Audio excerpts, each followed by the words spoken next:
Podcast Rio Ônibus, o canal para quem usa transporte público no Rio.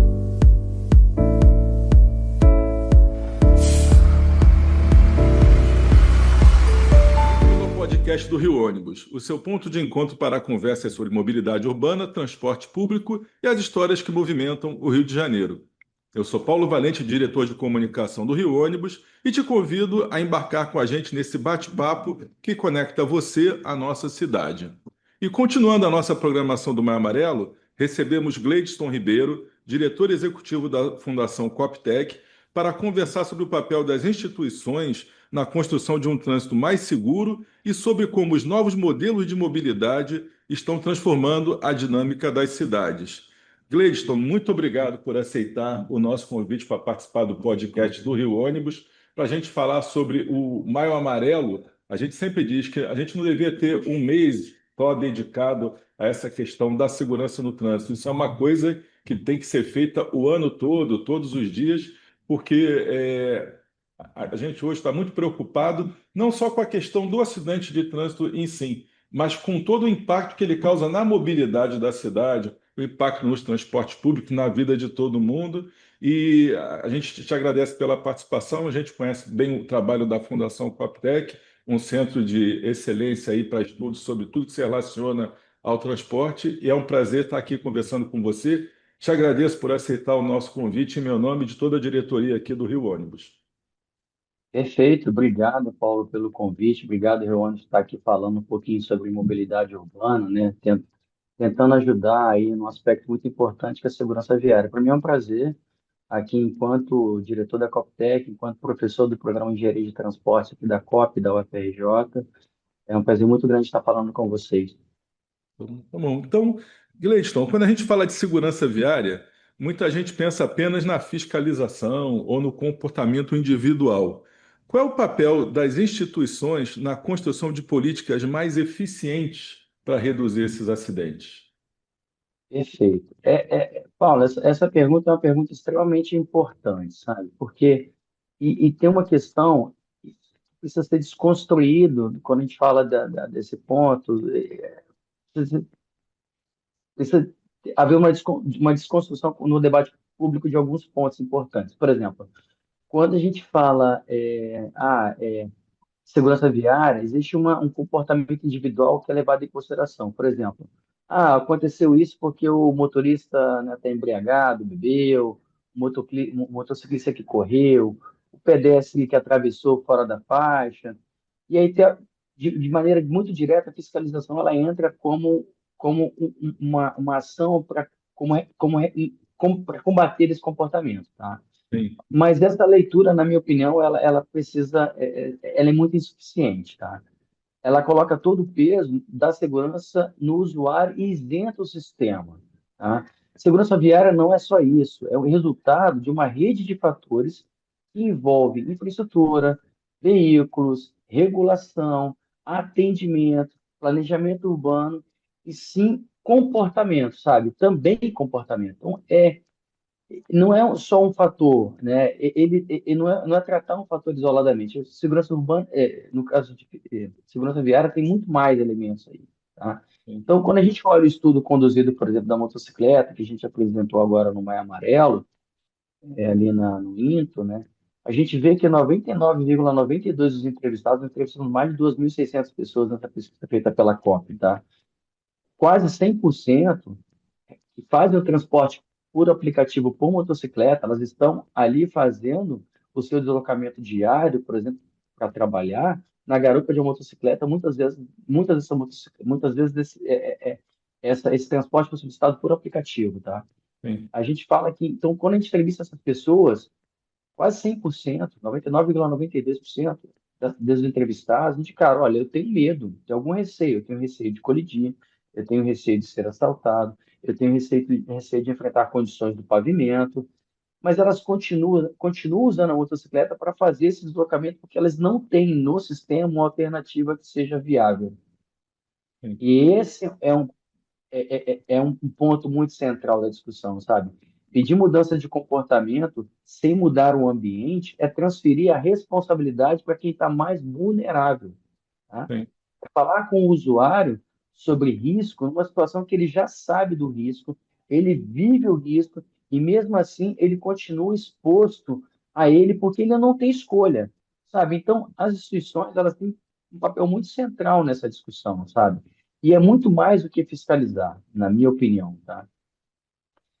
Cada instituição ela tem uma camada, digamos assim, de responsabilidade. O poder público municipal, ele precisa cuidar da via, da sinalização, da iluminação, da segurança, tá? Da prioridade ao transporte público. O Estado precisa, por sua vez, né, garantir a regulação intermunicipal, a operação do serviço, a articulação entre os municípios, sabe? O governo federal, por sua vez, ele precisa garantir é, um marco regulatório, financiamento, instrumentos de planejamento de longo prazo, garantir isso, sabe? E aí, descendo um pouco mais da camada agora, voltando para os operadores precisam entregar, né? Fazer um serviço regular, confiável, seguro, e instituições de pesquisa como a que eu trabalho, né, aqui na COP, e a gente faz, a gente é muito curioso, né, pesquisador, gosta de olhar o que está acontecendo, né? As fundações, elas têm um papel fundamental de trazer a evidência, sabe? Fazer análises muito concretas do que está acontecendo, trazer dados para serem discutidos e ajudar na definição de políticas públicas. E, por último, a sociedade civil, ela precisa, de fato, de participar desse debate, cobrar e fiscalizar. Então, Sim. na minha opinião, esses elementos, o papel dessas instituições, né, desses níveis, é fundamental para que a gente tenha uma segurança viária adequada. Tá? Falei, ela não é só fiscalizar. Então, para mim, falta boa vontade individual, em especial falta, nesse contexto, a coordenação desses atores, tá? Segurança viária, ela não é evento, ela é sistema. Então, Sim. o sistema, como é que a gente constrói um sistema? Com governança, com continuidade, com base em evidência. Cada instituição que atua isoladamente entrega menos do que ela poderia entregar se estivesse atuando em rede. Sim. É bem interessante porque a gente discute muito aqui sobre mobilidade.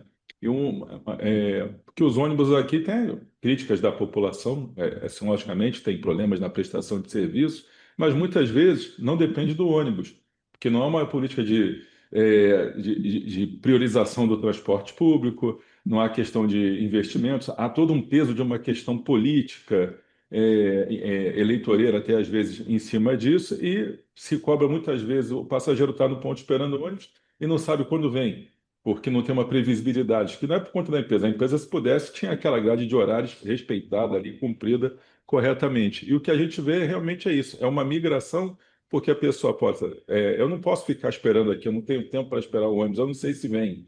Tem uma operação policial, acontece de vez em quando aí perto até na Maré, perto aí da Ilha do Fundão, fecha uma Avenida Uhum. Brasil, então ninguém anda. Então, esses alternativos, como a motocicleta, acabam sendo uma solução para a mobilidade das pessoas, quando na verdade deveriam ser um complemento e não o meio principal. E o que a gente vê hoje, antigamente, por exemplo, quando chovia muito, os ônibus perdiam passageiros. Hoje, quando chove muito, eles ganham passageiros. Por quê? Que o pessoal deixa de andar de mototáxi porque está chovendo e aí resolve esperar o ônibus. Aí volta para o ônibus. Isso a gente fala sempre, a gente tem que discutir as instituições todas, a sociedade civil organizada, que cidade a gente quer, com que mobilidade, qual o papel do transporte público, né, com todos os seus modais, quanto isso custa e quem vai pagar essa conta. Porque é uma discussão muito ampla, você sabe disso. E uma coisa que nos preocupa Uhum. é esse crescimento aí desordenado, a gente pode dizer, do transporte por motocicletas e os riscos que ele vem trazendo. Não que não haja risco no veículo de passeio ou no ônibus, mas as motos a gente vê no dia a dia, do trabalho do INTO lá, de tudo, o impacto que esses acidentes têm. 99% das pessoas sabe dos riscos, mas 99% delas devem viajar todos os dias sem acontecer nada. Até o dia que acontece, a pessoa se dá conta que, poxa, realmente eu corri um risco desnecessário. Mas vamos seguir aqui com o nosso roteiro. As cidades elas têm passado por umas mudanças rápidas, né, na mobilidade. o que a gente está falando, crescendo a utilização de motos, aplicativos, de bicicletas, até novos formatos de deslocamento. Então, a gente viu recentemente a questão da legalização das bicicletas elétricas, das patinetes, de tudo isso aqui pela Prefeitura do Rio, até bastante polêmico. O prefeito baixou um decreto contrariando até algumas normas, né, do CONTRAN e desagradando parte da população que utiliza. Então, como é que a gente conseguiria equilibrar essa transformação, tendo, você já falou de segurança e planejamento urbano? Isso cabe? É possível fazer? Uhum. Olha, é uma pergunta muito boa também. É um desafio mais complexo, eu acho, da gestão urbana contemporânea, porque a inovação na mobilidade ela está acontecendo numa velocidade que excede a capacidade regulatória e de planejamento dos municípios. Então, por exemplo, quando os aplicativos de transporte surgiram, né, vários municípios eles foram pegos de surpresa. Então, assim, sem Sim, marco regulatório, sem conhecer, sem dados, sem instrumentos de fiscalização. Então, isso é uma inovação acontecendo na mobilidade que vem e a gente precisa adaptar muito rápido. Então, e a gente vê a mesma coisa acontecendo no transporte, como a gente estava falando aqui, transporte de motocicleta via aplicativo, né? A gente vê uma série de operadores trabalhando, entrantes, a gente vê uma série de patinetes elétricos fazendo entrega de carga, por exemplo, sabe, nas nossas cidades, bicicletas compartilhadas fazendo entrega também de mercadoria. Olha como é que a inovação aconteceu na micromobilidade, na ponta que eu chamo, tá? Então, cada modalidade, ela traz benefícios, cada nova modalidade, ela traz benefícios, mas também traz externalidades que precisam ser endereçadas, precisam ser tratadas, que recaem, aí um ponto importante, recai sobre segurança do sistema de saúde, né? Então, assim, sim. quando a gente analisa isso, e aí eu vou puxar um pouco para o lado da motocicleta, por causa do estudo que a gente acabou de fazer, esse estudo mostrou de maneira muito clara que o crescimento dessa frota é puxado por dois movimentos simultâneos, o crescimento da frota de motocicletas, tá? A perda de competitividade do transporte público e a expansão das plataformas de aplicativo. Então, por que que eu digo isso? Mais de 57% dos entrevistados, né, que se deslocam por motocicleta, fazem isso por meio de aplicativo, na condição de passageiro. Isso é um fenômeno relativamente novo, que mudou a paisagem da mobilidade urbana. Hoje, eu trabalho aqui no Fundão, então, e moro aqui na Ilha do Governador. Então, me assusta muito quando eu chego na linha vermelha ali. E hoje, em especial, eu fiquei bastante assustado, porque tinha um grande número de motocicletas e com pessoas na garupa, talvez fazendo transporte por aplicativo, né, passageiros, utilizando o corredor. Um volume enorme e esse volume tem crescido significativamente ali. Então, isso me assusta muito, tá? Então, esse fenômeno, ele está mudando a paisagem da mobilidade urbana, das cidades, tá? E eu considero que de maneira muito rápida. E isso a gente precisa encarar sem demonizar esse transporte, porque ele está acontecendo, mas a gente precisa criar elementos para poder melhorar e equilibrar a segurança nesses casos, tá? Eu acho que esse equilíbrio ele pode ser realizado com três grandes movimentos articulados. Primeiro, uma regulação inteligente, tá? E não tende a proibir essa inovação, mas que estabeleça condições mínimas para a operação. Por exemplo, qualificação dos condutores, equipamentos de segurança, registro, rastreabilidade e também responsabilização das plataformas. Esse primeiro movimento, para mim, é muito importante. Segundo movimento, é um monitoramento contínuo baseado em dados. Não dá para regular o que a gente não mede, sabe? Aqui eu trabalho numa fundação, né? Eu já sou o diretor, eu peço para medir tudo para poder a gente criar os elementos de melhoria. Então, a gente precisa regular para aferir e medir o que está acontecendo. Sim. Por que eu estou falando isso? As plataformas elas têm dados granulares, tá? Tem dado granulares sobre o tempo, percurso, sinistros. E esses dados, eles precisam, de alguma maneira, serem acessados, pelos, em especial pelo poder público, para fins sim, de planejamento. Então, isso eu acredito que é um ponto fundamental nesse processo. O terceiro é a integração com o planejamento urbano. Então, os novos modos, eles não podem ser vistos como os concorrentes do transporte público, na minha opinião. Eles sim. precisam ser vistos como complementares, principalmente essa micromobilidade. Patinete, bicicleta, bicicletas autopropelidos e aplicativos têm potencial enorme, mas para resolver a primeira e a última milha, sabe? Sim. Conectando o usuário ao transporte de alta capacidade. Ele tem que fazer essa ponta, sabe? Sim. E aí, é, é, eu vou numa linha de que a inovação, né, acho que o último elemento é a inovação na mobilidade urbana só faz sentido se ela ampliar o direito à cidade e não se ela substituir a responsabilidade pública por respostas individuais e fragmentadas. Isso Sim. para mim é fundamental, sabe? A motocicleta ela cresce porque o sistema está falhando. Se a gente não tratar a causa estrutural, qualquer nova modalidade vai acabar repetindo o mesmo padrão. Solução individual para um problema que, na minha opinião, é coletivo, com externalidades sobre o sistema, sobre o ambiente e sobre a vida. Então, a gente precisa, de fato, encarar esses elementos para produzir uma melhoria de segurança viária no nosso dia a dia. Ok.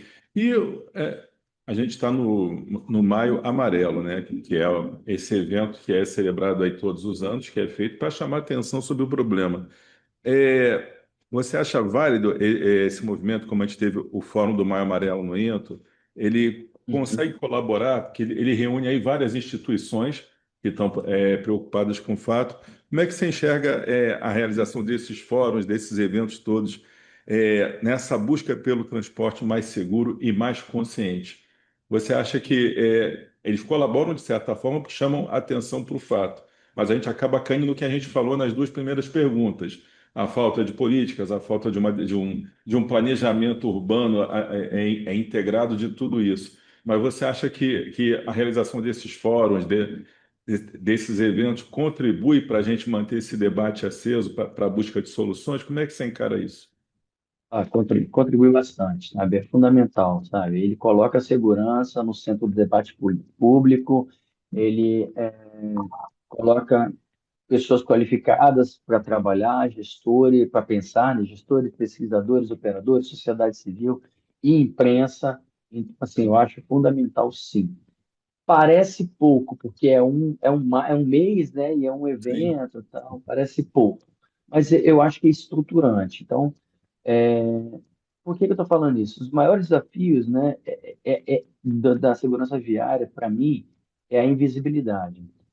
Por que que eu estou falando isso? A gente fala muito de violência urbana, a gente fala de saúde pública, de educação, de desemprego, mas raramente, na minha opinião, trata o trânsito com a mesma centralidade. sim.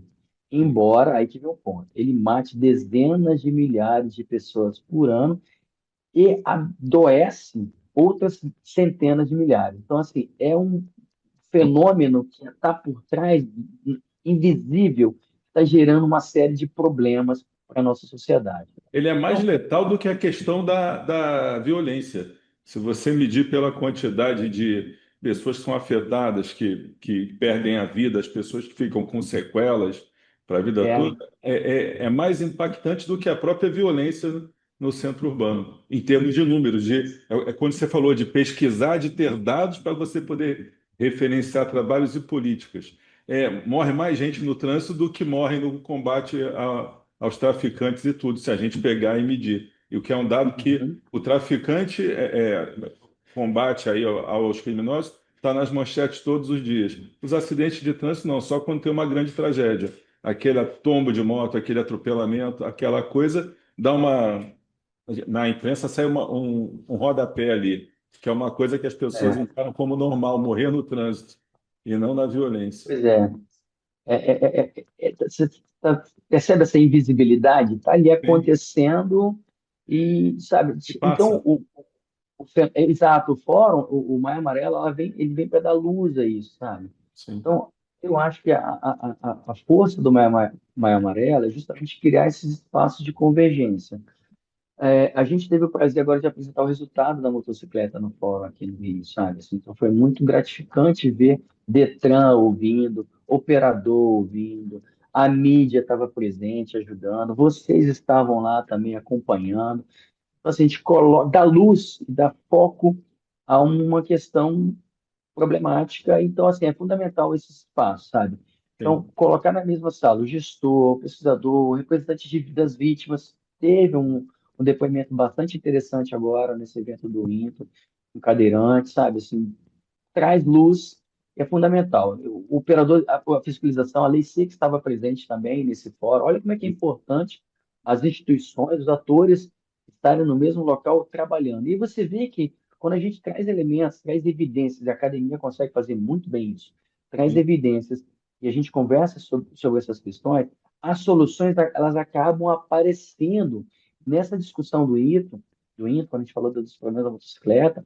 Olha, naturalmente via priorização do transporte público, qualificação dos motoristas, integração metropolitana, transporte Sim. no Rio de Janeiro, metropolitana precisa de integração, Sim. fiscalização baseada em risco, sabe? É um espaço que garante, permite essa convergência de ações muito específicas. E ele tem uma visão também, sabe, Paulo, que eu gosto muito, que é a visão pedagógica. A gente precisa comunicar para a sociedade, passar isso, a importância da segurança viária. A segurança viária não é fatalidade, tá? É resultado de escolhas, escolhas que os tomadores de decisão tomaram ou deixaram de tomar. Sim. Então, assim, essas escolhas, elas precisam ser mudadas ou serem tomadas, né? Então, quando a gente faz isso chegar à imprensa, as redes sociais, as escolas, né? Isso ajuda a desconstruir a ideia de que o sinistro de trânsito é um acidente, no sentido de algo aleatório que acontece, é inevitável. Não, ele não é. O acidente, o sinistro, ele é, na maior parte das vezes, previsível e evitável. E a gente tem instrumentos técnicos institucionais que podem prevenir, reduzir esses sinistros e acidentes. Então, eu diria que o Fórum Amarelo ele precisa ser um ponto alto, sabe? Toda vez que eu falo sobre isso, me permita fazer um parênteses aqui. Ah, Eu acho muito importante falar sobre isso, porque ontem eu estava conversando aqui no laboratório que eu coordeno aqui na COP, que é o OptiGIS, que é quem coordenou essa pesquisa, com os eu estava conversando com eles. Em 2010, Paulo, eu passei um ano no Canadá e fui fazer um pós-doutorado numa instituição canadense, fiquei lá. E na ocasião eu recebi um amigo brasileiro chamado Marcos Pereira, e ele foi para lá também fazer um pós-doutorado também comigo, a gente se encontrou. E ele me contou um fato extremamente interessante, isso é 2010. Estava frio, bastante frio em Montreal, e ele foi fazer uma. Ele estava na rua e verificou que o sinal estava fechado, o sinal, né? Estava aberto para os veículos, mas estava fechado para o pedestre. Mas não vinha, não tinha carro. Então estava muito frio, ele falou assim: "Eu vou atravessar." Ele atravessou no semáforo, na faixa de pedestre, com sim. o sinal do pedestre fechado. E aí um guarda do outro lado, que ele não tinha visto, apitou 3 vezes, chamou para ele e perguntou para ele, chamou, né? Perguntou: "Você não viu o semáforo fechado para pedestre?" Ele falou: "Vi, mas não tinha carro passando, eles iam atravessar, tal."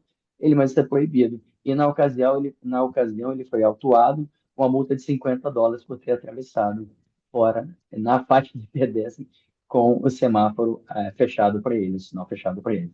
Então, assim, e isso mostra que a fiscalização ocorrendo na prática. Agora, imagina isso na região metropolitana do Rio de Janeiro, né? Assim, como é que seria essas questões, né? A gente ri, mas é uma É questão de complicado. fiscalização. Não, Hã? então eu vou te fazer uma parte também. Eu sempre morei aqui no Rio de Janeiro, depois fui morar em Nova Friburgo, cidade aqui da região serrana. Conheço bem.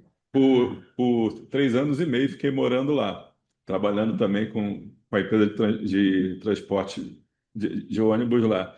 E o interessante, que eu não tinha o hábito aqui no Rio de Janeiro, é que em Friburgo, os carros param para as pessoas atravessarem nas faixas. Aham. Aqui no Rio, não. Aqui no Rio, você só para se o sinal fechar. se tiver uma faixa sem o sinal, o pedestre que espere para poder atravessar, ou então você freia em cima. Em Friburgo, no primeiras semanas lá, eu tomava alguns sustos, porque eu vinha andando com um carro devagar, aí as ruas lá são estreitas, você anda devagar Uhum. mesmo. Eu vinha devagar, quando eu via a pessoa descer da calçada na minha frente, eu tinha que dar aquela freada. Pegar. Custei um pouco a acostumar com isso, com essa diferença. E via, às vezes, também o que me irritava lá, depois eu cheguei à conclusão que eu estava errado. De noite, 10 horas da noite, 11 horas, aqui no Rio de Janeiro, você para no sinal, dá uma olhada, se não vier ninguém, você segue. Isso é o normal que todo mundo faz. Tem sinais que das 22 às 6 da manhã, eles não multam, até o pardal não multa, porque por conta da violência. Então, é permitido, em determinado horário, você avançar aquele sinal. E eu reparei que as pessoas lá, às vezes, não tinha ninguém passando na faixa de pedestres e nem no cruzamento. À meia-noite, 1 hora da manhã, as pessoas paravam no sinal vermelho e ficavam ali aguardando o sinal abrir, sem ninguém passar. E aí aquilo no começo, hábitos do Rio de Janeiro, me irritava um pouco. Falei, por que que o cara está parado, não está passando ninguém? Aí depois eu entendi, não, as pessoas aqui têm um comportamento diferenciado, elas seguem as normas de trânsito. O pedestre sabe que na faixa, se não tiver o semáforo, eu tenho que parar para que ele passe, e as Uhum. pessoas respeitam isso. Então, eram hábitos da população, desenvolvidos aí certamente ao longo de muitos anos de convívio, de convivência, e eu, com os hábitos do Rio de Janeiro, custei a me adaptar. É igual o seu amigo que foi para o Canadá, até hoje ele deve saber, porra, qual o problema de atravessar com o sinal fechado? Existem regras, existem leis para ser cumpridas por todos. E a gente muitas vezes vai relativizando, mas não vem ninguém, entendeu? Aí na hora que vem alguém, você às vezes está distraído e passa. É um fato bem Pô, interessante. legal. É um fato interessante. Ele pagou, não só pagou a multa, né? Mas ele guardou isso. Então, eu vou guardar, eu vou levar isso para o Brasil. Ele trouxe para cá. Isso foi em 2010, tá? Sim. Olha o tempo, né? O lapso É, temporal. Então, assim, hã? é complicado porque eu fico imaginando aqui o que você vê: motocicletas, pedestres, bicicletas, ou os carros de passeio fazendo aqui na cidade do Rio de Janeiro. Eu imagino o tamanho do contingente de fiscais necessários, né, para colocar ordem nisso tudo. É muito complicado, são hábitos que acabam se tornando culturais até. A pessoa Exato, acha que é exato. normal você passar com uma motocicleta pela ciclovia, é normal você passar com motocicleta numa passarela de pedestres, é normal você. O BRT toda hora tem acidente porque as pessoas, ao invés de entrarem para retorno na via lateral para cruzar a pista, as pessoas vêm na pista principal da Avenida das Américas, por exemplo, e fazem aquela conversão à esquerda no, no, É, no local que é proibido, que é para não ter que enfrentar um retorno que às vezes está engarrafado. Então, é um vale tudo. As pessoas, se não tiver um guarda ali, fazem mesmo e vira hábito. Já repetem aquilo todos os dias. complicado. É Então, assim, é complicado. uma questão cultural, assim, a Sete Rio aqui tem um trabalho bem legal com as escolas, sabe? Em Sim, que eles colocam as crianças para trabalhar em um ambiente, a área ao redor da escola, em que eles fazem o caminho da escola, e eles trabalham a cultura da segurança viária, né, do trânsito, lá na base. Isso é um programa muito interessante, muito sim. importante. Então, assim, para finalizar a questão do Fórum do Maio Amarelo, ele tem que ser o ponto alto do trabalho, mas ele não pode ser um ponto isolado, tá? O que eu queria dizer é o seguinte: a gente tem que dar continuidade disso ao longo do ano. Como que a gente faz isso? Manter os grupos de trabalho, monitorar os indicadores, acompanhar as implementações das recomendações, cobrar resultados. Então, Maio Amarelo, para mim, é o momento em que o trânsito vira pauta. Sim. O resto do ano é o tempo que a pauta que deve virar política, sabe? É Sim. uma transição. Então, isso é um ponto para mim muito importante. Se a gente conseguir manter essa cadeia, o fórum cumpre integralmente para mim o seu papel. Certo. E para a gente encerrar, então, olhando para os próximos anos, com a tua experiência já, na fundação, como pesquisador, como estudioso disso, participando aí sempre desses fóruns, desses debates sobre o Mar Amarelo, sobre mobilidade urbana, sobre tudo. Que caminhos você considera mais importantes para que não só aqui no Rio de Janeiro, mas no Brasil todo, a gente consiga avançar com a segurança viária, sem perder de vista, né, essa questão da inovação, da inclusão, da eficiência da mobilidade urbana, isso tudo que a gente já permeou aí ao longo da conversa. Como é que você enxerga o futuro? Você tem, esperança de que a coisa realmente vai melhorar? Você vê uma movimentação para que essas políticas sejam implementadas? Como é que você enxerga o futuro? Olha, vamos lá. Eu acredito, como bom brasileiro, eu acredito sempre, né? Sim, Eu acredito. Acho que a gente pode, sim, como sociedade, trabalhar questões e fazer isso tudo melhorar. Depende muito, claro, de vontades, tá? sim. Então, assim, eu vejo quatro caminhos possíveis. O primeiro deles, e não, para mim é o mais importante, é a priorização efetiva do transporte público coletivo, como espinha dorsal da mobilidade urbana. A gente tem que priorizar, tá? A gente não pode inundar as nossas vias com transporte individual. Isso vai, de maneira indireta, gerar aumentos de custos, aumento de tempo de viagem para todo mundo que está na via. Tá? Sim. E fazer esse investimento, priorizar, né, garantir, dar priorização efetiva no transporte público, significa investimento em infraestrutura, corredores, faixas exclusivas, terminais, frota, tecnologia embarcada. Eu também penso muito na parte da política tarifária, sabe? Sim. Para tornar esse transporte coletivo acessível. Olha que interessante um dado, Paulo. 78% dos entrevistados que hoje utilizam a motocicleta para fazer o seu transporte casa-trabalho, por exemplo, né, usa o transporte por aplicativo via motocicleta, 78% dessas pessoas, elas estão dispostas a trocar a motocicleta pelo ônibus, se houver ganho de tempo, tá? Então, existe uma demanda reprimida, né, que na verdade foi uma demanda que foi perdida, Foi que foi para a perdida motocicleta, isso. ela está reprimida ali, e que se a gente conseguir entregar, né, conseguir trabalhar o transporte público de maneira que a rede seja melhorada, garanta uma redução de tempo, a gente consegue atrair De essas volta pessoas esse novamente. usuário. Né? O segundo caminho que eu acho importante é o caminho da integração metropolitana. Eu bato muito nessa tecla da autoridade metropolitana, né? A mobilidade da região metropolitana do Rio, como em outras metrópoles, né? Outras regiões metropolitanas, ela já é metropolitana por natureza há muito tempo. Tá? O transporte é metropolitano há muito tempo. Mas o problema é que a governança ainda é fragmentada. Então, o que que a gente vê? A gente vê cada município resolvendo os seus problemas de maneira individual, de maneira não integrada.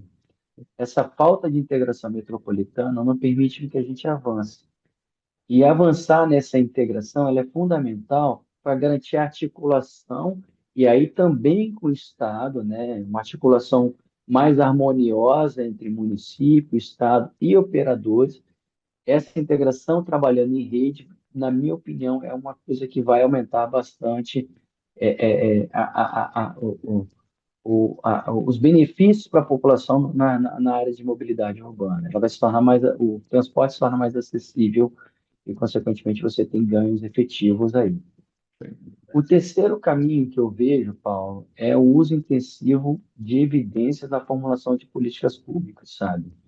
Hoje a gente tem muitos dados, dados de bilhetagem, a gente tem dados de GPS dos veículos, a gente tem dados das plataformas de aplicativo, que ainda estão muito fechados com eles, mas a gente tem esses dados, acho que podem negociar e obter esses dados. A gente tem dados do SUS, dados das forças de segurança, a gente tem uma série de informações soltas, tá?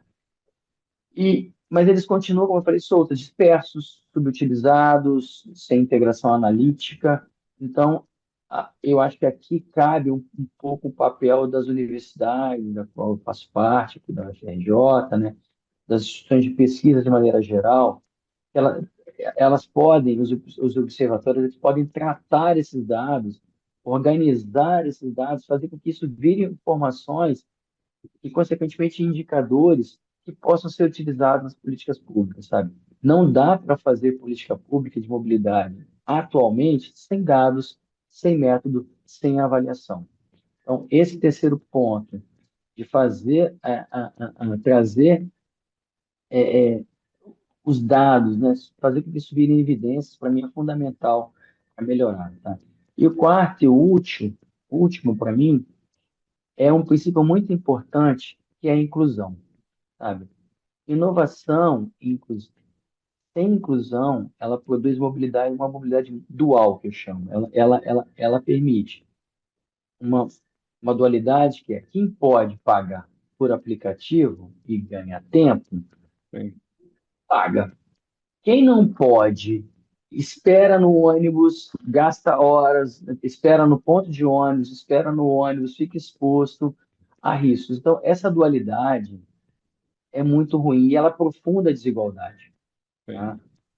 O grande desafio para mim é fazer com que a inovação tecnológica, regulatória e operacional sirva para reduzir essa desigualdade social e ampliar o direito à cidade, sabe? Sim. Não para reforçar privilégios, sabe? Sim, sim. E aí a motocicleta, ela aparece como um exemplo muito claro, sabe? Disso que eu estou falando. Eu acho que a questão central não é técnica, é de prioridade mesmo, política e capacidade institucional, né, Sim. das organizações. A motocicleta, ela não diz que quando o sistema público está falhando, ele falha, a população ela encontra seus próprios caminhos, Sim. ainda que mais arriscados, para poder vencer os seus deslocamentos diários para casa, para trabalho, para lazer, para saúde, ela vai vencer. Então, reduzir essa dependência, melhorar a segurança viária, ampliar a inclusão e modernizar a mobilidade não são agendas separadas, tá? Elas têm que Sim. estar Anda compostas, tudo junto. estarem unidas, dá tudo junto. E ela exige continuidade, articulação institucional e a coragem de tratar a mobilidade urbana com a centralidade que ela merece. Sim. Mobilidade urbana reduz filas no SUS, gera a gente trabalhar, né, gera momentos mais agradáveis das pessoas com as suas famílias, reduz o estresse, garante uma qualidade de vida melhor para todo mundo. Então, assim, esses são os pontos que eu acho que são importantes quando a gente fala da mobilidade urbana olhando para o futuro, É. Paulo. Bom, gostei muito do que você falou, desse resumo que você fez aí nos 4 pontos, porque, de certa forma, é o que a gente vem sempre debatendo aqui. E você colocou no final, isso é possível? Nós, nós temos academia para isso, nós temos tecnologias para isso, temos produtos, temos as condições de fazer. Agora, precisa ter o ente político que priorize realmente a mobilidade urbana, que priorize a cidade e consiga fazer com que tudo isso, porque não nos falta conhecimento, tecnologia, capacidade de implementar. A gente tem tudo isso, tem exemplos que já funcionam aqui e ali. Falta realmente uma coordenação. Você tocou num ponto fundamental que a gente já falou aqui, a integração metropolitana. Essa semana agora aqui no Rio Ônibus a gente tem uma preocupação porque veio uma determinação de que não se aceita mais o pagamento em dinheiro nos ônibus. O pagamento terá que ser feito só através da bilhetagem. Mas qual a nossa preocupação? Aquela pessoa que não tem o cartão, ela tem opções. Ela pode andar na van, ela pode andar no mototáxi, ela pode pegar um outro modal. No caso da integração intermunicipal, tem eixos em que há uma concorrência de linhas intermunicipais com linhas municipais. E aí, ao invés de ter uma integração, tem uma concorrência. Então, esse passageiro que chega a quase 20%, que é o pagante em dinheiro, ele pode migrar para outros modais ou para o sistema intermunicipal. E isso não foi pesado na discussão. Olha, é mais prático a gente fazer isso, mas ninguém ponderou as perdas que podem vir para os ônibus da cidade do Rio de Janeiro em função disso. Então, falta esse pensamento metropolitano, essa integração, esse um olhar sobre o todo para poder se realizar realmente o que deve ser feito. Então, acho que falta muito esse fator político, a gente debate muito isso. Falta ter quem queira comprar essa briga, que certamente nos primeiros momentos, nos primeiros anos, é uma coisa que você não será popular. Certas mudanças, certas coisas trazem. Até o prefeito da cidade, o anterior, falava: não dá para fazer omelete sem quebrar os ovos. Então, algumas medidas não serão populares, serão duras no início, mas têm que ser tomadas, porque depois o ganho será grande. Mas é difícil ter essa arrancada, porque as pessoas, poxa, eu não vou comprar briga com esse segmento, com essa população, com os aplicativos. A pessoa quer ficar bem com todo mundo e no final não resolve o problema. E aí vem as motocicletas, elas têm a função delas, têm o papel delas, mas acabam sendo uma solução urbana totalmente contrária ao que seria a priorização do transporte público. Então, pô, Gleison, te agradeço muito aí pela tua disponibilidade, pelo teu tempo para conversar com a gente. Foi um debate bem enriquecedor. Essa conversa traz luz aí sobre muita coisa que a gente vem falando. E eu te agradeço aí, mais uma vez, no meu nome e no nome do Rio Ônibus aqui, pela tua participação. Olha, Paulo, muito obrigado pelo convite. Foi um prazer muito grande conversar com você e trazer luz para essa questão da mobilidade urbana, em especial na região metropolitana aqui do Rio, né? A gente conhece bem. Aqui a COP, a gente fica muito feliz, né, de estar trazendo esses estudos para o engenharia de transportes aqui nosso. Fica muito feliz de estar movimentando isso e mostrando com evidências, né, o que a gente está vendo, né, a gente está pesquisando. Desde 2023, Paulo, a gente vem fazendo isso. São séries anuais. A gente, em 2023, mostrou como é que ficou o comportamento no pós-pandemia, né? Em 2024, a gente mostrou a relação do tempo de viagem com a saúde da população. A gente fez uma pesquisa bastante ampla também sobre isso. E ano passado a gente trouxe a motocicleta para discussão, para o centro da discussão. Então, a gente vai continuar trabalhando dessa maneira. Aqui na COP a gente pensa assim, a gente vai trazer as evidências para o debate político e a gente vai poder, e a gente está à disposição para ajudar no que for necessário, quando for necessário. E a gente acredita sim que é possível melhorar a mobilidade urbana em regiões metropolitanas, em especial do Rio de Janeiro, porque a gente tem ferramenta, tem conhecimento técnico possível, é possível melhorar. Tá bom, eu acredito nisso também. Então, muito obrigado aí pela tua participação. Bom, pessoal, com isso a gente chega ao fim de mais um episódio do podcast do Rio Ônibus. Agradecemos a você, nosso ouvinte, por nos acompanhar nesse bate-papo sobre mobilidade urbana e tudo que se relaciona com ela. Continue nos acompanhando e fique ligado para não perder o próximo destino. Até a próxima. Apresentação e supervisão, Paulo Valente. Roteiro e produção, Peter Barcelos. Produção técnica, One Marketing. Rio Ônibus. Seu dia passa por aqui.